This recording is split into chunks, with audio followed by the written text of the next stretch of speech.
ડીસાના જાવલ ગામની પ્રાથમિક શાળાના જર્જરિત ઓરડા મુદ્દે ઉચ્ચ કક્ષાએ રજૂઆત. નવા બ્લોક મંજૂર કરવા માંગ. ડીસા તાલુકાના જાવલ ગામે આવેલા પ્રાથમિક શાળાના જૂના અને જર્જરિત ઓરડાઓના કારણે વિદ્યાર્થીઓને પડતી મુશ્કેલીઓને ધ્યાને રાખીને તંત્ર સમક્ષ તાત્કાલિક નવા ઓરડા મંજૂર કરવા રજૂઆત કરવામાં આવી છે. આ અંગે ગ્રામ પંચાયત અને શાળા પરિવાર દ્વારા શિક્ષણ મંત્રી રીવાબા જાડેજા સહિત ઉચ્ચ કક્ષાએ લેખિતમાં આવેદનપત્ર પાઠવવામાં આવ્યું છે. જાવલ પ્રાથમિક શાળામાં હાલમાં અભ્યાસ કરતા બાળકોના સુરક્ષિત શિક્ષણ અને યોગ્ય શૈક્ષણિક વાતાવરણ માટે નવા ઓરડાઓના બ્લોક મંજૂર કરવા માંગણી કરવામાં આવી છે.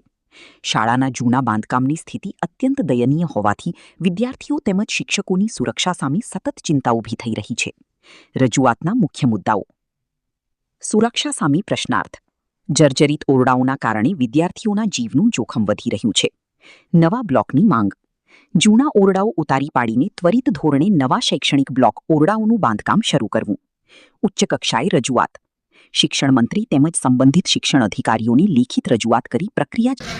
જાવલ ગ્રામ પંચાયત, મારા ગ્રામ પંચાયત સરપંચ એમને ઠેરાવથી અને સ્કૂલના ઠેરાવથી અમે 4 ઓરડાની માગણી કરી છે રૂમ માટે. બરાબર, પતરાવાળા મકાન છે જૂના, તેમે કીધું છોકરાને ગરમી ના પડે એના કારણથી નવા મકાન માગેલા છે 4 મકાન માટે. શિક્ષણ રહ્યા બાદ ખુદ ગોધેનાથી અમે લેટર પેડ આપી કર્યું છે. તો તમારે શું કહેવા માગો છો? અમારે જલ્દીથી મકાન આપી દે સ્કૂલના. બરાબર, મકાન મળી જાય 4 ધાબાવાળા તો સારું. આ જૂના છે પતરાવાળા. મારું નામ ગણપતસિંહ ગોબરસિંહ છે અને હું નિશાળનો એસએમસી સભ્ય હું. અમારી એક જ માગણી છે કે 4 આ મકાન પતરાવાળા છે અને ઈટ પાડીને નવા ઢાબાવાળા થાય, એ જ અમારી માગણી છે. અને અમે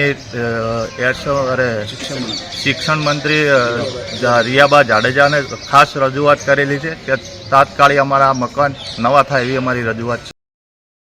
ગ્રામજનો અને શાળાના આચાર્યશ્રીએ સંયુક્તપણે માંગ કરી છે કે બાળકોના ભવિષ્ય અને સુરક્ષાની પ્રાથમિકતા આપીને તંત્ર દ્વારા આ બાબતે વહેલી તકે મંજૂરી આપીને યોગ્ય કાર્યવાહી હાથ ધરવામાં આવે.